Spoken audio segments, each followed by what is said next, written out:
Today we have started chapter 12, that is area related to circle. Just now we have completed 10th chapter, that is circle, and hence you know what is meant by diameter, radius, circle, circumference, what is the segment, what is the sector, all these terminologies you know.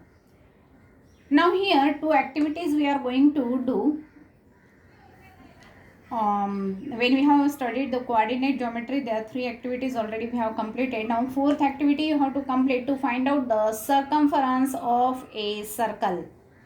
Okay, to find out the circumference of a circle, now what you should do it, you know that circumference is the total length of the arc around the circle. It is the perimeter of the circle. Perimeter means total length of the boundary, and perimeter of the circle is known as a circumference.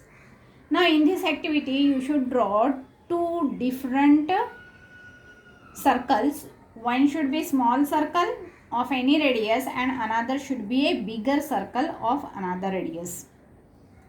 What you should note for that, you should find out how much is the diameter of the smaller circle, how much is the diameter of the bigger circle. Then you should note down how much is its circumference. So how you can find out the circumference? On a copy or on the page where you have drawn the circle, around it you have to keep a thread.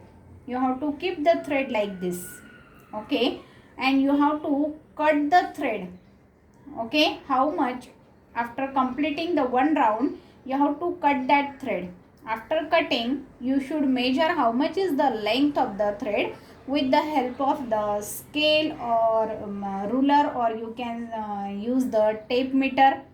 Okay, with that you can measure how much is the circumference, and then you should find out the circumference to diameter ratio. So you should do the column like this. First column is of the diameter, second column is of the circumference, and third column is of the ratio, that is circumference to diameter. This is for the smaller circle, this is for the bigger circle. Like that you should write down. You can observe that for both the different circle you will get different diameter and different circumference, but you will get the same ratio, and that ratio is a constant, that is called as pi.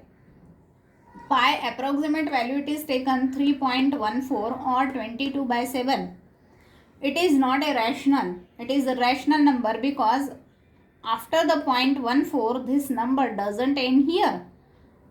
It has a million places in which it was observed there are no repeating digits or the block of the digits, and hence it is the irrational number whose decimal representation is non-terminating and non-repeating. Okay, so now how we can get the circumference formula here? Circumference will be equal to diameter into pi, that constant. Okay, diameter we know that is equal to twice of the radius. So we got the formula for the circumference, that is 2 pi r. This is your fourth activity. Now your fifth activity is to find out the area of a circle. For that you should take two pages, okay, one behind the other, like these two pages. On that you should draw a circle of any radius. You have to cut it, okay, keeping the papers one on the another, so that you will get two identical circles. One circle you have to stick as it is, and for the another circle you have to make parts. Okay, you can make 8 parts, you can make 16 parts. Through the diameter you should make the parts. Now after making the parts, how you have to arrange this circle? You have to arrange it in a rectangle. Okay, so this part, if you are going to arrange it like this, then the another part you have to arrange it like that.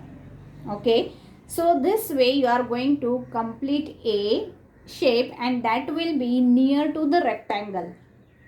Now for this rectangle we will get the length and we will get the breadth. Now how much is the breadth? The breadth is nothing but how much is the radius of the circle. This is nothing but the radius of a circle, you can see here. Okay, this part we have arranged it like that. So radius of the circle is the breadth of the rectangle.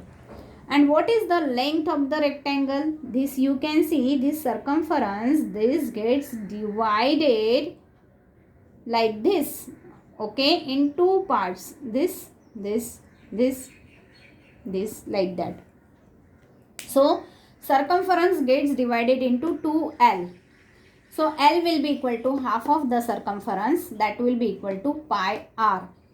Now area of the circle, that is equal to the area of the rectangle, because same circle we have converted into a rectangle. So L into B. Area of the rectangle is L into B. What is L? L is the half of the circumference, that is pi r. And what is B? B is equal to radius. So you will get the formula, area of the circle is equal to pi r square. This is your fifth activity.